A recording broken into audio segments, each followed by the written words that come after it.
अस्सलाम वालेकुम जी। सबसे पहले मैं आप लोगों का बहुत ज्यादा शुक्रिया अदा करना चाहती हूँ जिस तरह कमेंट्स में आप मेरी हौसला अफजाई करते हैं और मेरी रेसिपीज को पसंद करते हैं। आज मैं सबका ही फेवरेट बनाने लगी हूँ मतंजन, और इस दुआ के साथ हम इसको बनाना शुरू करते हैं कि जहाँ रहें हंसते रहें और हंसाते रहें। तो चलें जी इसे मिलके बनाते हैं। और यहाँ पे देखें जी, मतंजन बनाने के लिए मैंने पानी बॉयल होने के लिए रख दिया है और इसके अंदर मैं डाल दूंगी 2 टेबलस्पून के करीब कुकिंग ऑयल, ताकि हमारे जो चावल हैं वो चिपके नहीं। और यहाँ पे देखें जी, पानी में बबल्स आना शुरू हो गए हैं। अब इसके अंदर मैं चावल डाल दूंगी जो कि मैंने 20 मिनट पहले भिगो के रखे हुए थे। और चावलों को हमने 100% के करीब जो है वो बॉयल करना है। इसमें हमने कोई भी कसर नहीं छोड़नी। अगर परफेक्ट हम मतंजन बनाना चाहते हैं तो इस स्टेज पे हमें 100% के करीब चावलों को बॉयल करना है। और यहाँ पे देखें जी, चावल हमारे 100% के करीब कुक हो गए हैं। अब इसका मैं पानी ड्रेन करती हूँ, फिर मैं आपको दिखाती हूँ। अब यहाँ पे देखें जी, आधा पाव के जितना मैंने देसी घी उसी कढ़ाई में डाल दिया है। 4 यहाँ पे लौंग हैं, 1 बड़ी इलायची है, 2 छोटे टुकड़े दालचीनी के हैं, ये इसमें चले जाएंगे। इससे जो फ्लेवर है वो बिल्कुल ऐसा आएगा जैसे कि हम देग वाले चावल बना रहे हैं। और इसके साथ ही 4 सब्ज इलायचियाँ इसमें चली जाएंगी और 2 मिनट के लिए इसको हम ऑयल में अच्छी तरह फ्राई करेंगे, ताकि इसका जो सारा फ्लेवर है वो घी के अंदर आ जाए। और यहाँ पे मैं इसके अंदर डाल दूंगी आधा कप के जितना दूध, और फ्लेम मैंने यहाँ पे लो कर दी थी दूध डालते वक्त, ताकि जो छींटे हैं वो उड़े नहीं। और अब इसके साथ ही थोड़े थोड़े मैं चावल डालती जाऊंगी और इसके साथ ही चीनी डालती जाऊंगी।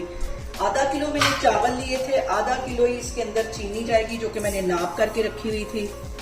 इसको फैला देते हैं और इसकी तहें बनानी है हमने, जैसे कि हम बिरयानी में चावल की और चिकन की तहें बनाते हैं, ऐसे इसकी बनानी है। फिर से इसमें चावल डालूंगी और फिर से इसमें चीनी डालूंगी। और यहाँ पे अब फ्लेम मैंने थोड़ी सी हाई कर लिया है। चीनी को और चावलों को हम अच्छी तरह मिक्स कर लेंगे। हल्के हाथों से बिल्कुल उसको करना है, ज्यादा चम्मच नहीं इसमें हिलाना। और अब यहाँ पे मैं चावलों को दम वाली आग पे रख के इसको दम दूंगी तकरीबन 10 से 15 मिनट के लिए लो फ्लेम पे।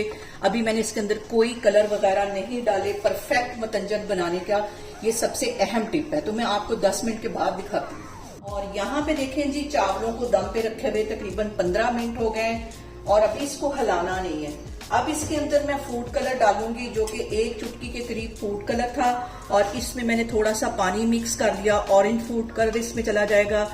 और अब बारी आती है चावलों को दुल्हन बनाने की। सारे कलर इसमें इस तरह मैं डालती जाऊंगी।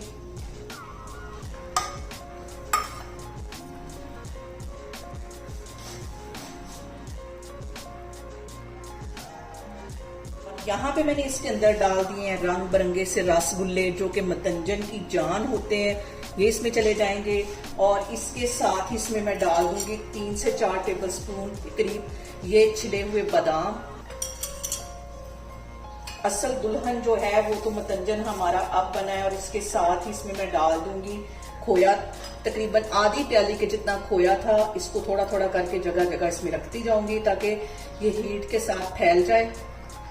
और 5 मिनट के लिए इसको फिर से दम पे रखेंगे, तो 5 मिनट के बाद फिर मैं आपको दिखाती हूँ। और यहाँ पे देखें जी, मतंजन का हम खोलते हैं दम और इसको अच्छी तरह कर लेते हैं मिक्स। और जबरदस्त सा हमारा यहाँ पे देखें खिला खिला मतंजन बन के तैयार हुआ है। बहुत ही टेस्टी, बहुत ही मजे का। इसको मैं करती हूँ डिश आउट, फिर मैं आपको दिखाती हूँ। और यहाँ पे देखें जी, बहुत ही टेस्टी हमारा मतंजन बन के तैयार हो गया है। आप लोग भी इसे मेरे तरीके से बनाएं और मुझे कमेंट्स में बताएं कि आपको मेरी रेसिपीज कैसी लगती हैं। और मेरी वीडियोस को ज्यादा से ज्यादा शेयर करें और मुझे सब्सक्राइब करें। और अपना बहुत सारा ख्याल रखें। इंशाल्लाह ताला मैं एक और वीडियो में आपके सामने आऊंगी। अल्लाह हाफिज।